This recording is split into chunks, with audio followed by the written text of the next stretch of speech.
Olá, este é o programa Autores na Web e hoje nós vamos conhecer um pouco mais sobre a coleção Lápis Interdisciplinar de Ciências, História e Geografia da editora Ática, aprovada no PNLD 2019. Para isso eu recebo a coautora Maria Helena Simieli, que também tem a participação de Ana Maria Chalier e Rogério Nigro. Bom, seja muito bem-vinda, Maria Helena, é um prazer recebê-la. Okay. Muito obrigada, Kelly. Bom, vamos lá que a gente tem bastante coisa para falar a respeito dessa coleção, né? Eu queria que você começasse falando sobre a estrutura, a organização dessa obra, como que ela foi pensada. A gente está vendo aqui as capas, mas fala um pouco sobre essa estrutura. Bem, a estrutura deste livro, ele está baseada em unidades, então nós vamos ter as unidades, dentro das unidades nós temos os capítulos. Então vejam bem, dentro dos capítulos nós sempre iniciamos cada capítulo com a seção para iniciar. Esse para iniciar é praticamente um aquecimento ao tema e é sempre com poema, uma canção, imagens e alguma atividade oral aí para o professor fazer com os alunos para a introdução do tema. Depois nós vamos ter várias sessões, que eu vou detalhar um pouco mais à frente para vocês. O item Tecendo Saberes, que é bastante, ou se trabalha bastante com a interdisciplinaridade, e o que estudamos, que ele praticamente fecha a unidade com as partes principais que foram trabalhadas na unidade. Bom, este é um livro interdisciplinar e eu queria falar um pouco sobre isso, porque é um ponto importante dessa obra. Em todos os volumes eles são encontrados. O que você pode falar sobre isso para a gente? A interdisciplinaridade, o próprio nome da coleção já faz essa colocação, né? História, geografia e ciências. Mas o que importa aí dentro dessa interdisciplinaridade é a forma como se trabalha dentro da obra como um todo. Dentro da obra, nós temos sempre essa preocupação de se trabalhar de forma interdisciplinar com essas três disciplinas, mas além disso nós temos sessões que trabalham especificamente com a interdisciplinaridade.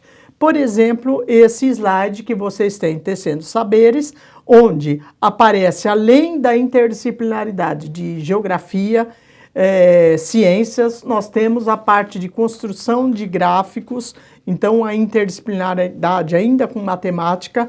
Então, além das disciplinas, das três disciplinas que constituem esse livro, nós temos interdisciplinaridade também com outras disciplinas. É o caso, por exemplo, daquele anterior e também deste aqui, onde nós vamos ter, por exemplo, uma apresentação inicial de energia, e aí fala-se da energia, basicamente a energia solar, relação com as plantas, e depois uma atividade ali no item 4, onde aparece desde uma atividade inicial se plantando até a atividade final do consumo. E aí nós vamos trabalhar com os setores da economia, que em geografia é bastante comum, que é o setor primário, setor secundário e setor terciário.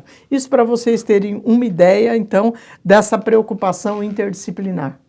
Maria Helena, vocês trabalham as sessões como um recurso didático, mas de que forma isso é implementado nessa coleção?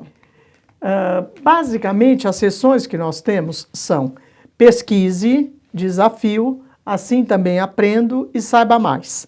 Então vejam bem, nós temos aí um exemplo da coleção, da sessão Assim Também Aprendo, onde é colocado uma história em quadrinhos. A gente, na medida do possível, colocamos histórias em quadrinhos, usando até aquele encaminhamento proposto pela BNCC, que é a linguagem multimodal. Então, usarmos diferentes linguagens para se trabalhar com os alunos um determinado tema. E nós temos aí mais dois exemplos de sessão, que é Assim Também Aprendo, uma que mostra basicamente a história em quadrinhos, e uma outra que é uma atividade prática, que é uma outra, desculpem aí, eu havia rolado 4, seria a quinta sessão, que é a atividade prática. No caso aí, é uma construção de uma bússola caseira, vamos dizer assim, e depois a imagem de uma bússola industrializada. Então é uma atividade prática que vai aparecer em toda a coleção, em todos os volumes e várias vezes em cada volume. Bom, e extremamente convidativo, né, para quem tem esse livro em mãos. Bom, eu queria que você falasse um pouco mais sobre outros diferenciais que a gente encontra nessa obra. O que a gente pode destacar?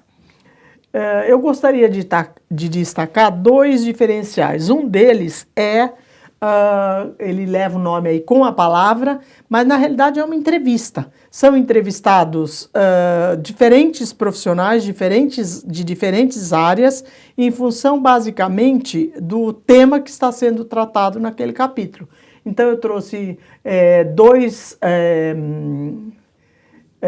exemplos, um que trata aí da Fundação SOS Mata Atlântica e outra de uma médica que vai falar de doenças infecciosas. Para vocês terem uma ideia, então, do espectro que nós temos em termos de entrevistas com diferentes profissionais. E tem mais uma outra situação também? Temos uma outra que é o Situação Problema, é um outro diferencial nessa coleção. Então, nós vamos ter aí várias situações. Eu vou dar como exemplo a situação que está na parte inferior da página. Por exemplo, a enchente do rio Tamanduateí, em São Paulo, em 1910. Para quem conhece São Paulo, ou essa região aí, basicamente essa é a região da 25 de março, que é uma região que tem um comércio bastante ativo. Mesmo quem não é de São Paulo já ouviu falar, ouviu pela TV o comércio na 25 de março. Que toda aquela região sofria muito alagamento do rio Tamanduateí, que passa próxima a essa região, e constituía um problema para a cidade de São Paulo. Essa região, com constantes alagamentos, foi feita uma retificação do rio. Quer dizer, frente a este problema, o que o poder público tomou como iniciativa para que essas inundações fossem minimizadas ou eliminadas? Então, no caso aí, o rio Tamanduateí em 1910 e o rio Tamanduateí em 2014. Então, vocês vejam qual foi, frente a um problema, qual foi a solução apresentada. Isso nós vamos trabalhar em todos os anos, com problemas adequados à faixa etária de cada ano. Legal também é ter a imagem, né, do antes e o depois.